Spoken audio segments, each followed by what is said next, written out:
Let's bring in Texas Republican Congressman Will Hurd. He's a former CIA undercover officer and is chairman of the Information Technology Subcommittee of the House Oversight and Government Reform Committee. He's also on the House Committee on Homeland Security. Congressman, thanks for being with us. Always a pleasure to be on. Let me start by asking you, what gaps did Thursday's hearing fill in for you?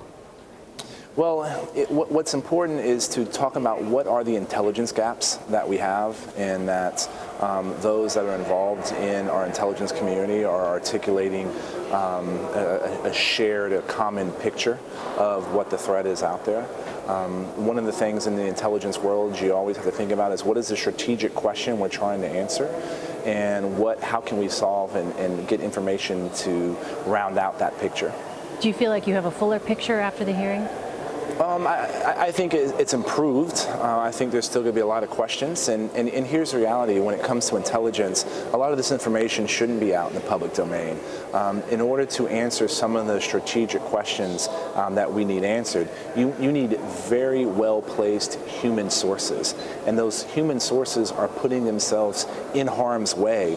And the revelation of information that they provide could ultimately hurt them and their family. So we always have to be conscious of the fact that people's lives are at stake here, and these are people that are putting themselves in harm's way in order to help protect our homeland.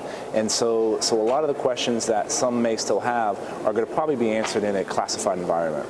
Well, given the details that you just outlined, Congressman, do you believe Russia's hack was an act of war? That's a very good question, and this is a hearing that we've had in the last Congress and we continue to have. A manipulation of our political process in any way should not be tolerated. That's why you have to have swift action, and there has to be consequences to this type of behavior. I had been calling to kick out at least the senior Russian intelligence officers and the ambassador as soon as we heard about this attack. And here's the reality. I'm a Republican, and the DCCC and the DNC spent over $6 million trying to unseat me. But an attack on them is an attack on all of us, and we can't let that stand.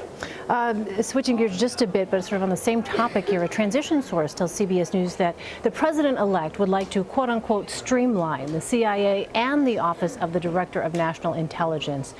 What is your reaction to that? I think there is opportunities to make sure that the DNI is as nimble as it possibly can be, and it was created in order to facilitate information sharing across all the INTs. That's all the intelligence. It's human intelligence, signals intelligence, imagery intelligence, and since 9/11, information sharing across the federal government has improved pretty significantly, and I think we still have a few ways to go, but the DNI has been good in that area. But this is always a valid question that any new administration should be asking. So just to be clear, Congressman, do you support streamlining the DNI and CIA? I think a thoughtful analysis and look at ways that you can improve upon the core competencies of both organizations is valuable. All right. Well, from your vantage as a former CIA officer, what is your response to the president-elect's comments questioning the intelligence community?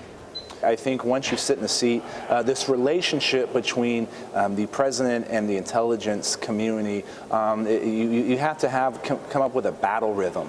And every new administration that comes in, they like to consume intelligence a different way. They get their briefs at different frequencies, and this is a common learning curve anytime a new president gets in the office. How do you think those comments may have been received by the men and women in the field? These are men and women that are working hard every single day. They're putting themselves in harm's way. I always say that men and women in the CIA are still operating as if it's September 12th, 2001, and to maintain that operational discipline is difficult. But historically, the CIA is the punching bag in Washington, D.C., because the CIA does things in back alleys and undercover, and they don't always talk about it. And so it's very easy to take advantage of them. And this is something that the U.S. Intelligence Service are used to, sometimes being a political football in Washington, D.C., not only between the politicians, but the press as well. Lastly, Congressman, Mr. Trump said during the campaign that he'd like to reinstate forms of enhanced interrogation, including waterboarding. What do you think about that? Should those techniques be reinstated? you get more from honey than vinegar, as the saying goes. And when I was in the CIA, we always talk about motivations and what would motivate someone to work with you. You always get better information by looking at things that you agree on than using those types of techniques. So you would not support the use of enhanced interrogation techniques? I think there's better ways to get information. All right. Congressman Will Hurd, thanks so much for your time, Congressman. Thank you.